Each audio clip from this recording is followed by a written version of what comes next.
আসসালামু আলাইকুম রহমতুল্লাহ। বিনয়ের অনুপম দৃষ্টান্ত।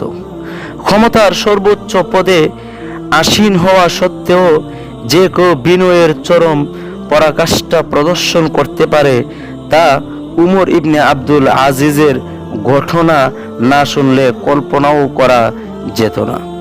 প্রিয় দর্শক, বলছিলাম খলিফা হজরত উমর ইবনে আব্দুল আজিজ তথা ইসলাম জাহানের দ্বিতীয় উমরের একটি বিস্ময়কর ঘটনাটি শুরু করার আগে আপনাদের কাছে আমার একটি বিনীত অনুরোধ, আমাদের এই চ্যানেলে ইসলামিক নিত্য নতুন ভিডিও পেতে আমাদের চ্যানেলটি সাবস্ক্রাইব করে আমাদের পাশেই থাকুন। একবার উমর ইবনে আব্দুল আজিজ তিনি মিম্বরের উপর খুতবা দিচ্ছিলেন।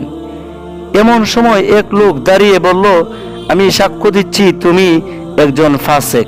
এ কথা শুনে খলিফা উমর ইবনে আব্দুল আজিজ এতটুকুই বললেন, তুমি মিথ্যা সাক্ষ্য দিচ্ছ, আমি তোমার সাক্ষ্য গ্রহণ করি না। সুবহানাল্লাহ। একজন বাদশাকে সাধারণ একজন প্রজা এরকম প্রশ্ন করতে পারে? বাদশাহ কিছুই বললেন না। একবার জনৈক ব্যক্তি তাকে অশালীন কথাবার্তা বলতে লাগলেন। লোকেরা বলল, আপনি চুপ করে আছেন কেন?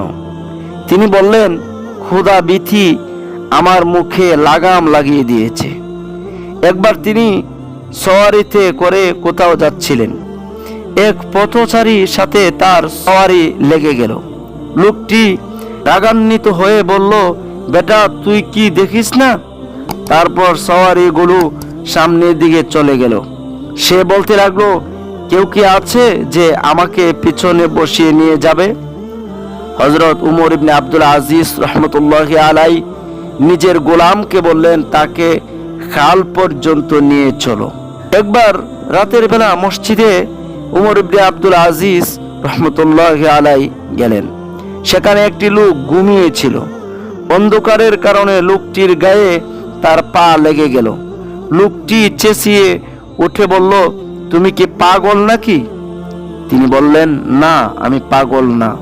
ফারাসি এ অপরাধের জন্য লোকটিকে শাস্তি দিতে চাইলে হযরত উমর ইবনে আব্দুল আজিজ রহমতুল্লাহি আলাইহি বললেন, সে তো আমাকে জিজ্ঞেস করছে আমি পাগল কিনা।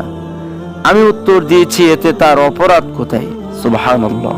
একবার এক লোক তাকে কটু কথা বললেন।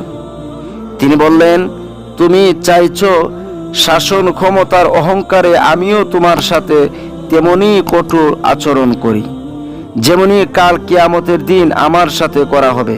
এ কথা বলে উমর ইবনে আব্দুল আজিজ তাকে মাফ করে দিলেন। একবার এক বাচ্চা তার ছেলেকে প্রহার করলো। লোকেরা বাচ্চাটিকে ধরে খলিফার স্ত্রী ফাতেমার কাছে নিয়ে গেল। খলিফা পাশের কামরাতে ছিলেন। সুরগোল শুনে কামরা থেকে বেরিয়ে এলেন। এমন সময় এক মহিলা এসে বলতে লাগলো, ছেলেটি আমার, সে এতিম। খলিফা জিজ্ঞেস করলেন, এতিম বাচ্চাটি কি সরকারি ভাতা পায় কি? মহিলা বলল, না, পায় না। খলিফা তার রাষ্ট্রীয় খাদ্য মন্ত্রীকে বললেন, এ বাচ্চাটির নাম ভাতাদারী বাচ্চাদের তালিকা লিখে নাও। এ কথা বলে খলিফা বাচ্চা ও বাচ্চার মাকে যেতে বললেন। সুবহানাল্লাহ। তিনি ভুলেই গেলেন তার বাচ্চাকে এই বাচ্চা প্রহার করেছে। বিচারের কথা তিনি ভুলেই গেলেন। আরো তিনি উপকার করে বাচ্চাটিকে বাচ্চার মা সহ ছেড়ে দিলেন, কোনো বিচারই করলেন না। আল্লাহু আকবার।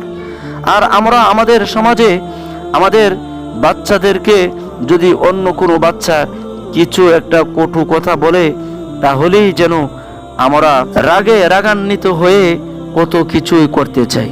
আল্লাহ পাক আমাদেরকে আল্লাহ তাআলার গোলামি করার তৌফিক দান করুন।